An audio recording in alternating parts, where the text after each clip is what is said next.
everyone and welcome back to my channel. So we have the DUNE movie, it's out. This is a review for it. I'm very excited. We've obviously been waiting quite a while for this one, and yes, I did start reading the book. I didn't get to finish it because it is quite a hefty book, but I did get quite far. I mean, it wasn't that far in the film, but I did get quite far into the book. She also got a poster again because I went to Odeon.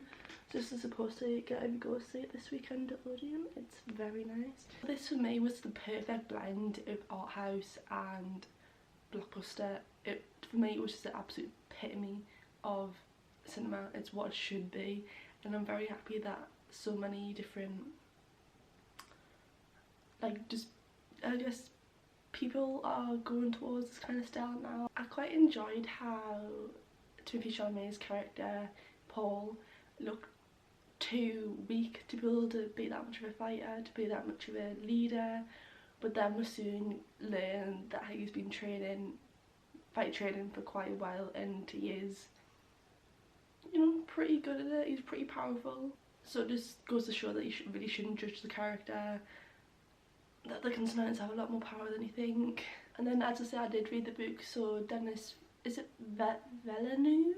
I'm sorry if I mispronounce it, but he manages to condense the book down pretty well into the film. Obviously there's always going to be some elements that they're not missing because obviously Dune's quite a hefty book with a lot of detail in.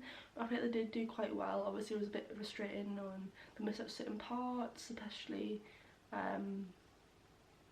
missed out the green planet room, which I was quite looking forward to seeing how they would show that, but I mean it wasn't that of an important part. So, and I definitely believe that Dune will be up for awards such as like visual effects, set design, like makeup, special effects, and obviously scoring, because you know, Hans Zimmer. But I do quite like, there's obviously a Dune theme that is plays at the end as well, so if you're gonna go see it, does play it then. I think it plays at the start as well, I can't remember, but it does play at the end, and that seems like it is going to be like the Dune theme, and I quite like that theme. I did quite enjoy it. Okay, so the colour scheme of the film, I feel like it matched the books perfectly. Like obviously the covers of the books, I do have one with me. It's a bit messy, but I feel like it does match the colour scheme, which I quite enjoyed. If I can find the colour scheme, I'll put it here. I just thought it was beautiful. There was no need for insane colour. It was how it should have been. Obviously all the shots were absolutely incredible, especially the ones of Paul where he's doing absolutely nothing and they still managed to make him look so powerful. Like them shots when they're leaving for Arrakis. One of the shots actually reminds us of Dunkirk a bit, you know, when he's in a long black coat and he's walking across the beach. That reminds me exactly of Dunkirk. I don't know why, but it gives me that vibe and it made me quite happy. I feel like that was a bit of a parallel there. Maybe it was just for me, but I quite enjoyed that. But I feel like the shots in that sequence, like when he was looking, I'm assuming it was a sunrise he was looking at, I enjoyed that. I had a bit of an over shoulder there, and just, I don't know, but I do feel like they kind of forgot about the art housey part halfway through. Like I feel like there weren't many shots like that after they left the planet, really. And then, as I say, I did enjoy the artistic approach that they took with this film.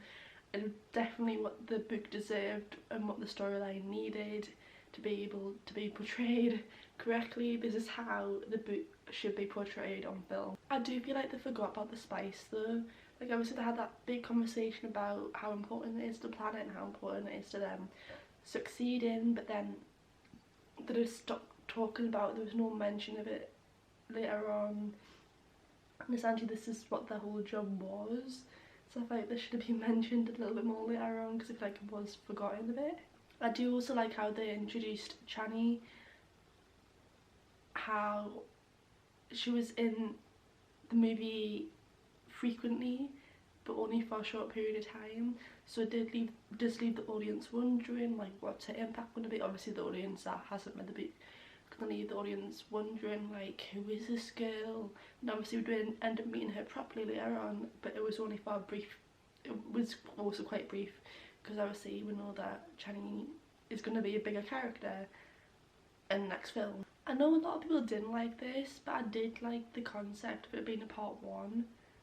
I feel like you don't get to see that much anymore, especially a direct continuation. I mean, I'm assuming it's going to be a direct continuation, it kind of has to be because the book, but you don't really see that much anymore, and I kind of enjoyed it. To mention the cast, I did particularly like Jason Momoa playing Duncan. I feel like Duncan was one of my favourite characters out of the film. He was just an absolute legend, and he was one of the best, and then obviously the rest of the cast, insane. They could not have picked better cast really. For some negatives now, why did we stop seeing certain characters like later on in the film? Like, we stopped seeing Gurney, who's played by Josh Brolin. We'd have stopped seeing him. Obviously I'm not going to spoil what happens if you haven't seen the movie, but it just disappears. We don't really know where he is. So I thought that was a bit odd.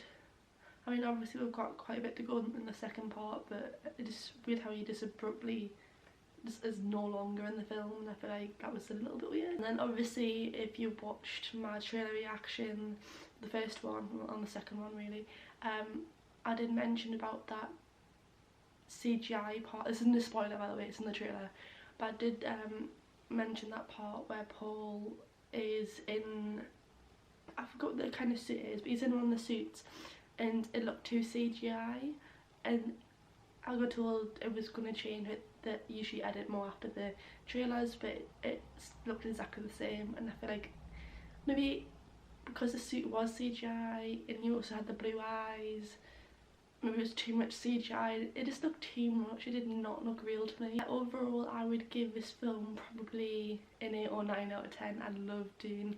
I thought exactly what we needed for this film to be. It was everything it should have been, in my opinion. Yeah, I just thought it was perfect. Well, not perfect, but as perfect as it could have been.